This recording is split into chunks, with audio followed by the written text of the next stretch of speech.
Viva Voz, com Vera Magalhães. Vera Magalhães, boa noite. Já tá aqui na minha terra passando calor, minha amiga?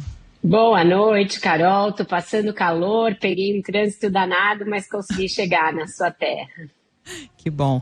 Mais uma sexta-feira em que não faltou notícia, né? Mesmo nessa época de festas, as coisas continuam acontecendo. A gente não consegue folgar nesse período de fim de ano. Mais um condenado da trama golpista tentou fugir. Dessa vez foi preso. E agora o Silvinei Vasquez aí está numa situação mais complicada, né? Bem complicada, né? Silvinei Vasquez ou Júlio Eduardo Baez Fernandes, que foi o nome que ele usou com um passaporte paraguaio para tentar fugir via Paraguai para El Salvador. Ele portava também uma carta em espanhol dizendo que ele é portador de um câncer e que por causa disso não conseguia se comunicar, acho que porque ele não sabe falar espanhol, né? Como é que ia explicar ser paraguaio e não falar espanhol? Enfim. Ia mandar um La Garantia Soy Yo, né? Exatamente. Já, sei lá. Aí se livrou da tornozeleira eletrônica, fugiu e enfim, aí dessa vez, pelo menos a Polícia Federal conseguiu interceptá-lo a ponto de evitar a fuga, né? O terceiro bolsonarista, 2 deles da trama golpista que tentam fugir do país, os outros 2 conseguiram. Um deles, o Alexandre Ramagem, condenado no mesmo processo que o Silvinei Vasquez, e a outra, Carla Zambelli, condenada numa outra ação por tentar hackear o sistema do CNJ. Então vocês vejam que é um modus operandi aí do bolsonarismo, isso sem deixar de lembrar que o Bolsonaro também tentou danificar a tornozeleira eletrônica, diz ele que estava fazendo ali por curiosidade, uma experimentação, olhando como funcionava, mas usou um ferro de solda para tentar tirar a tornozeleira. Então, dessa vez a coisa foi impedida, Silvinei Vasquez está com prisão preventiva decretada, sendo levado de Foz do Iguaçu para cumprir pena em Brasília. Isso já deverá significar na prática uma antecipação do início do cumprimento da pena dele, porque claramente não vai sair dessa preventiva antes de começar a cumprir de um modo definitivo a pena de 24 anos e alguns meses a que foi condenado por ser do núcleo de gerência da trama golpista. E isso, Carol, a meu ver, deverá reforçar um entendimento dentro do Supremo contra essa ideia de que a mudança na dosimetria das penas atinja também os condenados da trama golpista. Uma coisa era quando se discutia mudar as penas dos bagrinhos do 8 de janeiro. Outra coisa foi quando isso foi estendido também a Bolsonaro e os outros integrantes dessa ação penal da trama golpista. Isso não agradou os ministros. O Lula vai vetar esse projeto, essa lei, isso já está claro, mas também está claro que o Congresso deverá derrubar o veto. Então agora tem mais consolidado dentro do Supremo o entendimento de que se bater lá uma ação, eles vão dizer que não é possível estender os benefícios desse projeto aos integrantes da trama golpista. Essa questão das fugas e tentativas de fugas vai entrar como um agravante e os ministros vão alegar que, além de tentarem contra o Estado Democrático de Direito, essas pessoas também tentaram se evadir do cumprimento da pena e, portanto, não podem ser beneficiadas com nenhum tipo de redução ou diminuição da pena. Então, ouvi de um ministro que isso deverá ser um argumento a mais quando a história cair lá no Supremo para eles arbitrarem. Bom, o ex-presidente Jair Bolsonaro passou por uma nova cirurgia, teve a leitura daquela carta, né, em que ele confirmava o apoio dele à candidatura do Flávio Bolsonaro à presidência, toda uma tentativa de reforçar uma imagem de que o Bolsonaro é vítima de arbitrariedades. Convenceu?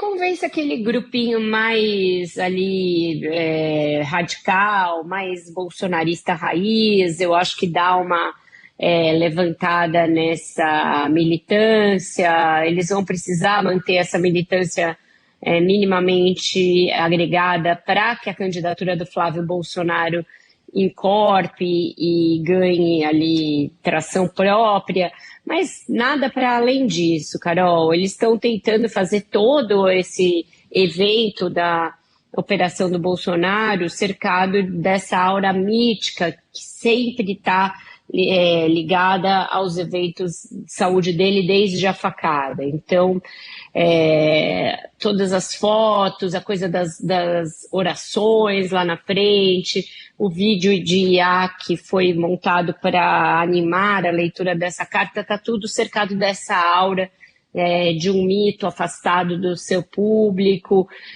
afastado dos brasileiros, etc. Mas eu acho que isso tem ecos cada vez mais entre uma parcela muito reduzida, mesmo dos eleitores da direita. Então, não vejo muito efeito para além desse grupo já muito convertido, não. Vera, o ministro Alexandre de Moraes, relator desse caso, esteve aí nas manchetes essa semana por causa de outro assunto, o escândalo do Banco Master. Os esclarecimentos que Alexandre de Moraes apresentou, você acha que foram a contento sobre a atuação dele nesse caso? Acho que não, Carol. Até agora não. Não ficou claro o que ele falou, com quem falou e por que falou a respeito de um assunto que não lhe diz respeito do ponto de vista jurisdicional. Ele não é relator do caso, ele não deveria estar falando sobre esse caso, uma vez que o escritório da sua mulher tem um contrato em vigor com o Master, um contrato, aliás, no qual não se sabe nem direito o que ela fez, qual foi a atuação. Então, tudo cercado de muita ambiguidade, sem muita transparência, e qualquer que tenha sido a iniciativa do ministro em tentar entender a liquidação do banco e tentar convencer integrantes do Banco Central a avalizar, a aprovar a venda do Master para o BRB, nada disso é atitude que ele deveria ter feito e que poderia ter feito. Então, acho que falta esclarecimento, e o que me chama muito a atenção nesse caso, e eu queria trazer aqui para a nossa reflexão, é um modus operandi que a gente já viu em outras ocasiões de massacrar o mensageiro, né? Então, esses ataques a Malu Gaspar, nossa colega, que são muito violentos e que partem aí de setores da militância de esquerda e muito lembram os métodos dos apoiadores do Jair Bolsonaro e do próprio bolsonarismo, quando a imprensa criticava coisas em relação ao ex-presidente e era massacrada, e com a mesma violência agora destinada a Malu Gaspar. Então, isso é um absurdo. Nada do que ela publicou foi desmentido. O que ela publicou tem grande interesse público e grande relevância jornalística, e a gente deveria já ter superado esse momento em que as torcidas precisam eleger heróis, precisam eleger mitos para glorificar, sejam eles políticos, sejam eles juízes ou ministros, né? Então, é triste o que está acontecendo, e queria aproveitar aqui para fazer também essa manifestação em solidariedade a Malu. Nossa, solidariedade a Malu Gaspar. Ô Vera, ainda em relação ao caso Master, o ministro Dias Toffoli manteve para a semana que vem a acariação entre as partes envolvidas na venda para o BRB e liquidação do banco. O que a gente pode esperar? Olha, Carol, é tão inusual isso que ele está fazendo num período do ano em que, né, já não se fazem mais essas coisas, o judiciário, a rigor, já está até de recesso, que muita gente passou a imaginar que o ministro pode estar a caminho de anular a liquidação do Master, e não se sabe nem se ele pode fazer isso, se ele tem ali possibilidade de fazer isso, uma vez que o Banco Central decretou essa liquidação com base em evidências muito claras de uma fraude. Então, tem muita perplexidade em relação a qual vai ser o desfecho dessa cariação, que acontece no dia 30, e que vai ter o Daniel Porcaro, que é o dono do Master, né, o ex-controlador, o ex-presidente do BRB, que é o Banco de Brasília, Paulo Henrique Costa, e o diretor de fiscalização do BC, Ailton de Aquino Santos.